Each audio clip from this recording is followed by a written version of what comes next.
श्रीराम नवमी पूर्व भद्रक आयोजित होइछि गणदौड़। श्रीराम महायज्ञ समिति तरफ आयोजित एक गणदौड़ में जिलार स्वेच्छासेवी संगठन ठार आरंभ कर बहु राजनेता जोग देइछन्ति।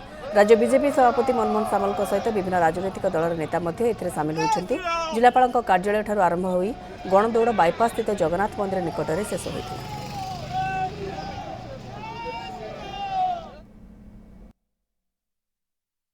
ये भव्य कार्यक्रम एवं समस्ते पूरा जिलार आखपाख अंचल समस्ते सकाल जोग दियंती। ये कार्यक्रम आरंभ हुए समस्ते जानते रामनवमी निकटतर है। समस्ते रामनवमी कार्यक्रम प्रति कार्यक्रम जोग देवाई समस्ते मानसिक प्रस्तुति करती। तेणु आज ये कार्यक्रम मु मोर अंतर समस्त शुभेच्छा और अभिनंदन जनाऊँ। आज किछि वर्ष धरी ये उत्सव रही ना ये एक महोत्सव परिणत होती।